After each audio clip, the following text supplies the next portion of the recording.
भागवत जी के एकादश स्कंद में ये चर्चा आई है, जब सनकादिक ब्रह्मा जी से पूछने के लिए गए, हे भगवान आप ये बताएं, ये चित्त, ये जो विषयों में जो रम गया है और ऐसे रम गया है, ये अंतरिक करना मुश्किल हो गया है, ये चित्त और विषय अलग हैं कि एक ही है, एक दूसरे में प्रविष्ट हो गए हैं, इनको हम अपने चित्त को विषयों से कैसे हटाएं? यानी मन भोगों में इतना रम गया है कि मन भोग से उपरत ही नहीं हो पा रहा है, कैसे भोगों से मन को हटाएं और परमात्मा में लगाएं? तो ब्रह्मा जी भी इसका उत्तर नहीं दे पाए, क्योंकि उस समय सृष्टि रचना में लगे हुए थे, रजोगुण में थे, रजोगुणी कार्य कर रहे थे। तो उस समय विवेक उनका साथ नहीं दिया, क्योंकि ज्ञान जो है उस सतोगुण का लक्षण, ज्ञान सतोगुण का लक्षण है। उस समय वो रजोगुण में थे।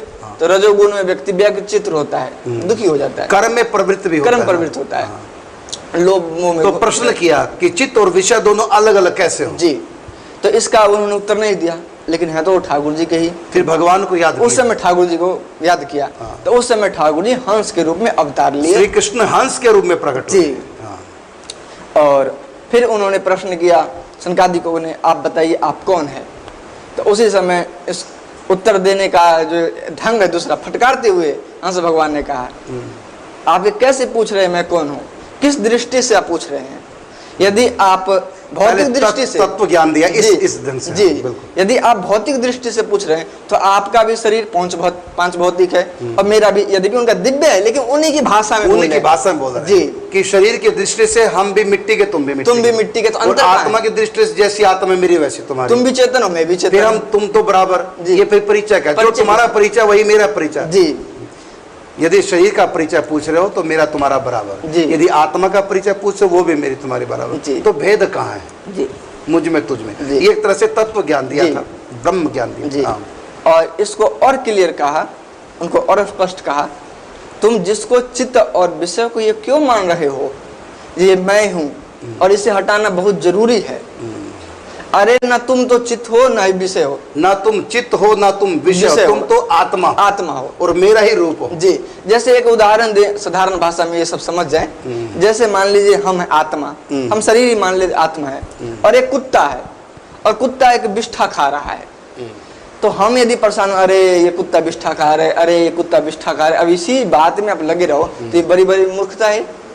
लेकिन आपको जब ज्ञान होगा, जब बुद्धिजीव जब होंगे, बड़े समझाएंगे, अरे ना तो तुम कुत्ता हो ना तुम बिष्ठा हो, कुत्ता यदि बिष्ठा खा रहे तो खाने दो, तुम तो हटाओ और अपने मन को लगाओ, तुम माने। तो इस प्रकार उनको समझाया, न तो तुम चित्त हो न ही तुम विषय हो, तुम दोनों से उपरित हो। और इसको कहते हैं ठाकुर जी, एक श्लोक में इनको बद्ध किया इस भाव को, गुणेषु आविशते चेतो गुणास चेतसी च प्रजहा जीवस्य देह उभयम, जीवस्य देव उभयम गुणास चेतो मदात्मना। कह रहे हैं तुम जो जीव हो, ये तुम मेरे अंश हो, तुम अपने अंश स्वरूप को समझो, अपने चेतन स्वरूप को समझो, तुम आत्मा हो।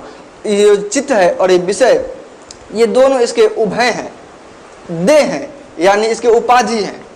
जैसे हम शरीर हैं, हम ये शरीर है, ऊपर से कुर्ता पहन लिए और ये पीताम्बर ले लिए, तो इसके ऊपर एक आवरण है, ना कि ये कुर्ता मैं हूँ और ना कि ये है। यदि गंदा हो जाए तो ये दुखी किस बात? हम चित्त हैं, हम मन है, ऐसा मानने से विषय मन एक हो जाते हैं जी। हम मन ही नहीं, हम तो आत्मा है, आत्मा है। मन को अपने से दूर रखो, मैं मन नहीं, मैं मन वाला हूँ। जैसे मैं गाड़ी नहीं हूँ, मैं गाड़ी वाला हूँ, मैं मकान नहीं, मैं मकान वाला हूँ, मकान के अंदर है तो लेकिन मैं मकान नहीं हूँ, मैं कपड़ा नहीं हूँ लेकिन कपड़ों के अंदर रह रहा हूँ। इसी प्रकार मैं मन नहीं हूँ, मन अलग है। मन ये तन, ये सूक्ष्म शरीर, ये भौतिक शरीर, ये कान शरीर, मैं इन तीन शरीरों के अंदर रहने वाली आत्मा हूँ। जब मैं चित्त हूँ ही नहीं तो चित्त के विकार मेरा क्या बिगाड़ेंगे? तो इस प्रकार आत्म चिंतन व्यक्ति करे, चित्त से अपने आप को अलग माने, मन से अपने आप को अलग माने, कुछ समय ऐसा अभ्यास करे, साक्षी भाव मन के प्रति रखे। मैं मन नहीं, मैं मन वाला हूँ, मैं मन का दृष्टा हूँ, मैं दृश्य नहीं हूँ, मैं दृष्टा हूँ। इस प्रकार साक्षी भाव चित्त के प्रति रखने से चित्त विषय दोनों अलग है, क्योंकि चित्त को विषय भोगने की पावर मिलती है आत्मा से। जब हम ही इससे अलग हो गए, जब उसकी शक्ति हमने तो खींच चित्त लिया, अपने आप ही निर्विषय हो जाता निर्विषय है। हो गया। जी क्योंकि हमारी पावर से ही जी चित्त चित्त है, जी। हम नहीं तो चित्त नहीं। जी ये हंस भगवान ने एकादश स्कंद भागवत जी में ज्ञान दिया, और यही हमारे आदि गुरु है, यहीं से हमारी परंपरा गुरु परंपरा प्रारंभ होती है। हंस भगवान ने शिक्षा दीक्षा ब्रह्मा जी के साथ साथ सनकादिकों को दी, और सनकादिकों ने शिक्षा दीक्षा दी है देवऋषि नारद जी को, और यही शिक्षा दीक्षा देवऋषि नारद जी ने दी है निम्बार्क भगवान को, और निम्बार्क भगवान ने श्री निवासाचार्य जी को। पीढ़ी दर पीढ़ी होते हमारे गुरुदेव तक के उपासना पहुंची है और आगे बढ़ती जा रही है। तो ये हंस भगवान का सूक्ष्म रूप से चरित्र है।